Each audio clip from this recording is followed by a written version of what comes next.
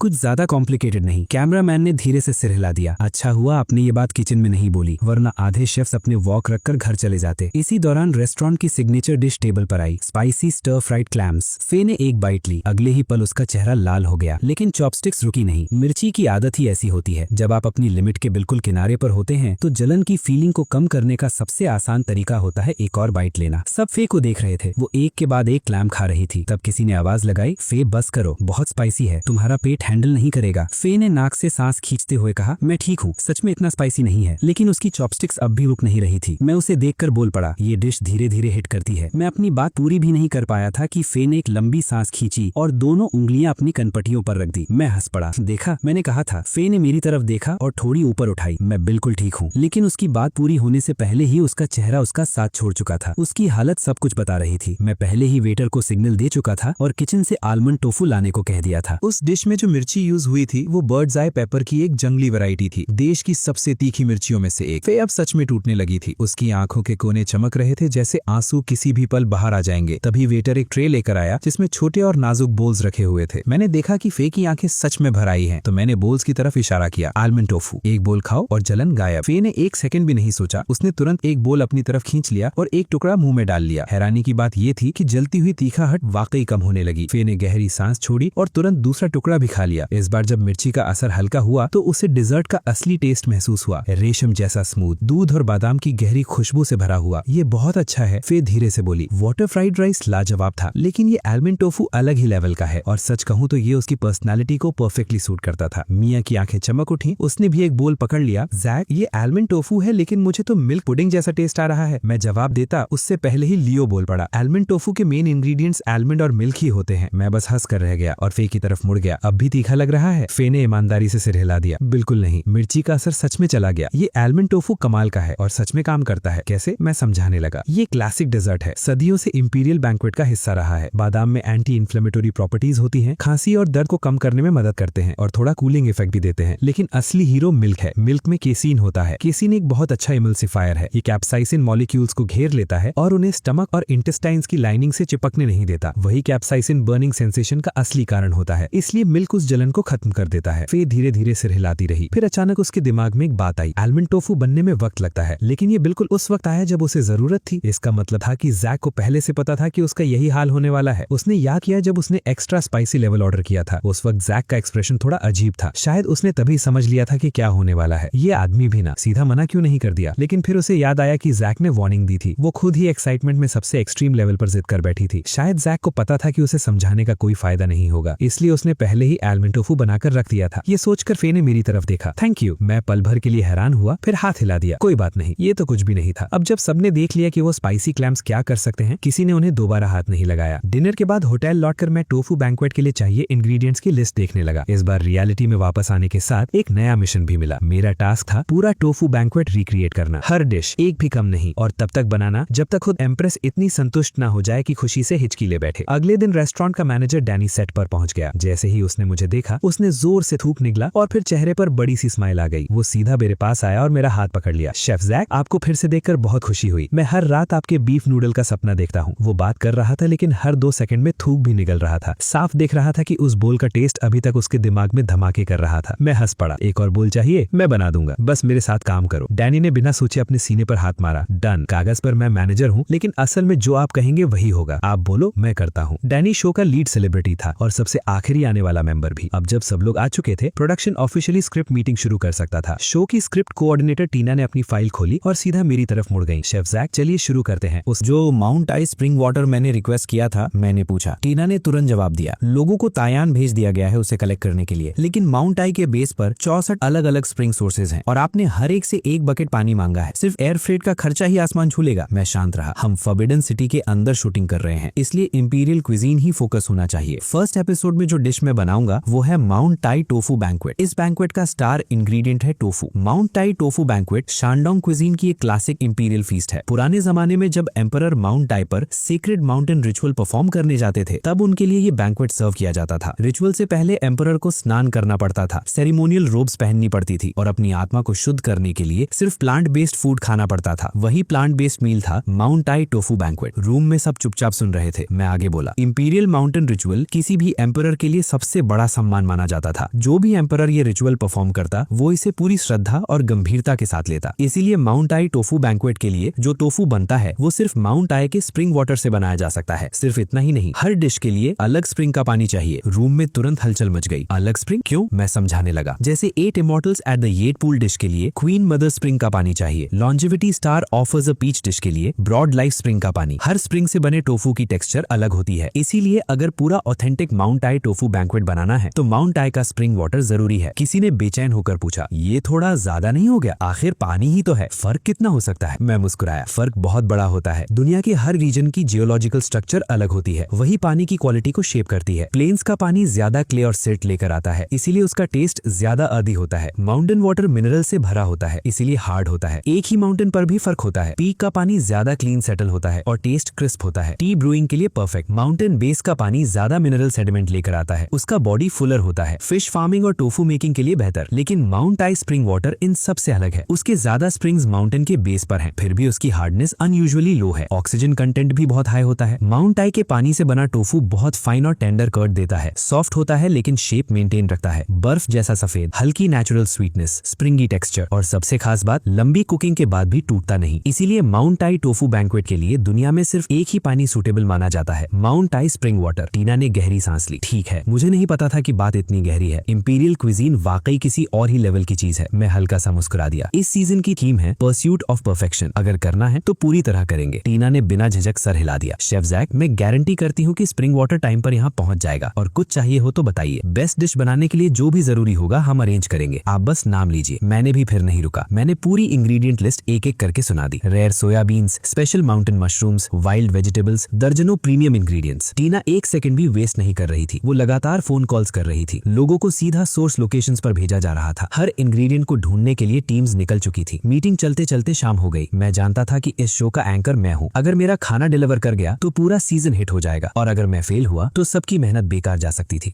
Next part के लिए subscribe करें और कमेंट में पार्ट 2 लिखें।